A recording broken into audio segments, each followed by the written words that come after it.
Pada zaman dahulu kala, di ujung timur Pulau Jawa, terdapat sebuah kerajaan yang makmur dan subur bernama Blambangan. Kerajaan Blambangan pada waktu itu dipimpin oleh seorang raja yang adil dan bijaksana, bernama Prabu Sulah Kromo. Dalam melaksanakan pemerintahannya, Prabu Sulah Kromo dibantu oleh seorang patih yang cekatan, cerdas, setia, dan gagah perkasa, bernama Patih Sidopekso. Selain terkenal akan kesetiaannya yang tiada tara, Patih Sidopekso juga dikenal karena mempunyai rasa cinta yang begitu besar kepada istrinya yang bernama Sri Tanjung.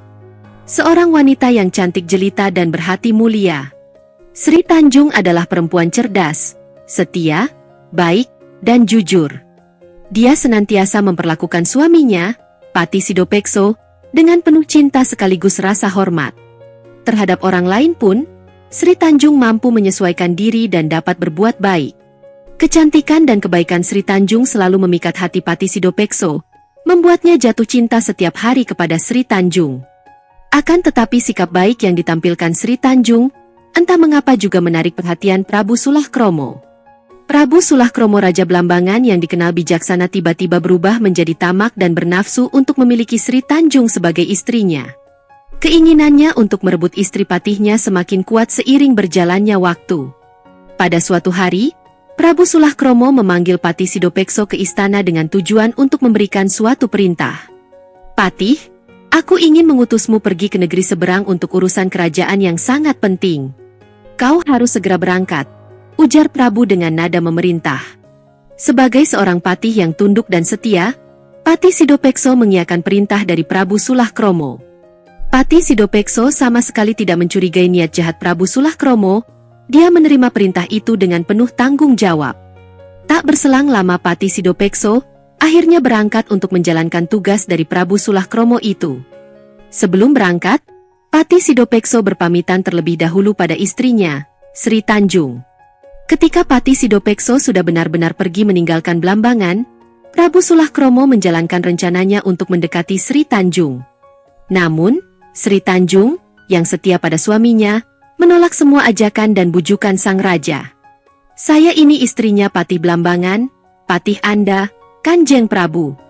Saya tidak bisa menuruti apa yang Kanjeng Prabu mau," seru Sri Tanjung dengan tegas. Sebab ditolak mentah-mentah oleh Sri Tanjung, Prabu Sulah Kromo menjalankan rencana liciknya untuk menghancurkan pernikahan Sri Tanjung dengan Patih Sidopekso.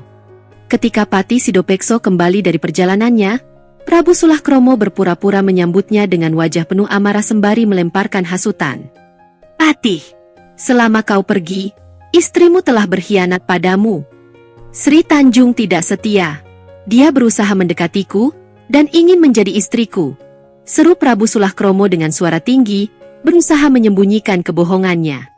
Patih Sidopekso terkejut mendengar tuduhan tersebut.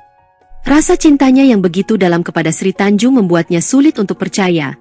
Tetapi sebagai seorang bawahan yang setia kepada rajanya, ia merasa harus percaya pada sang Prabu. "Apa benar Kanjeng Prabu? Jika ini benar saya siap tanggung jawab," ujar Patih Sidopekso dengan hati yang dipenuhi keraguan dan amarah.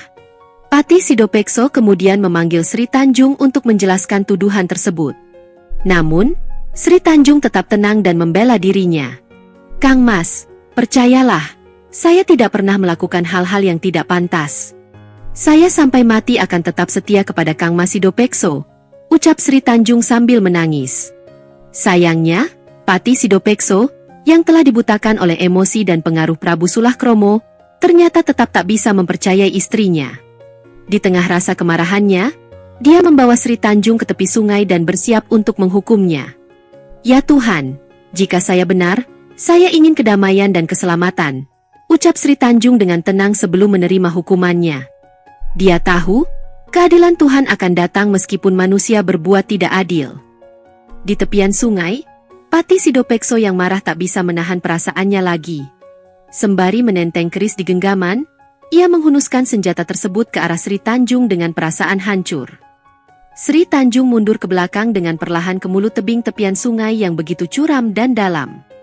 Di saat-saat terakhir, Sri Tanjung berkata, "Kang Mas, jika saya yang benar, air sungai ini akan menjadi jernih dan harum.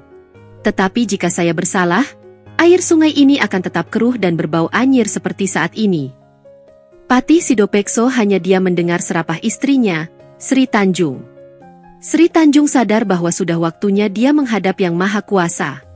Lantas dia mundur ke belakang, lalu menjatuhkan diri ke sungai yang sedang mengalir deras. Pada akhirnya Sri Tanjung meninggal dunia dengan menceburkan diri ke dalam sungai. Tidak berselang lama kemudian, sebuah keajaiban terjadi.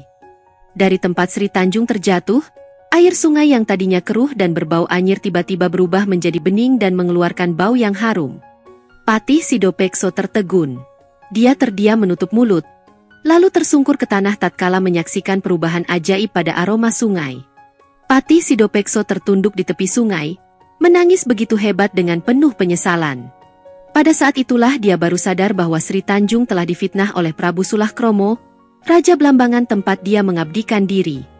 Sementara itu, kenyataannya istrinya memang setia. Patih Sidopekso lalu memekik ke langit. Sri Tanjung, kamu ternyata benar-benar setia, tangisnya dengan penuh sesal. Kabar tentang keajaiban air sungai yang wangi ini tersebar luas ke seluruh negeri Blambangan, bahkan sampai ke pelosok-pelosok desa. Sejak saat itu, daerah di sekitar sungai tersebut dikenal dengan nama Banyuwangi, yang berarti air yang harum, sebagai tanda penghormatan dan pengingat akan kesetiaan dan kejujuran Sri Tanjung. Dalam cerita ini terdapat pesan moral. Kesetiaan dan kejujuran tidak bisa dibeli dengan apapun. Walaupun harus nyawa menjadi taruhannya, dan janganlah kita terburu-buru mengambil keputusan saat kita sedang marah. Karena akan berakhir dengan penyesalan. Terima kasih sudah menonton.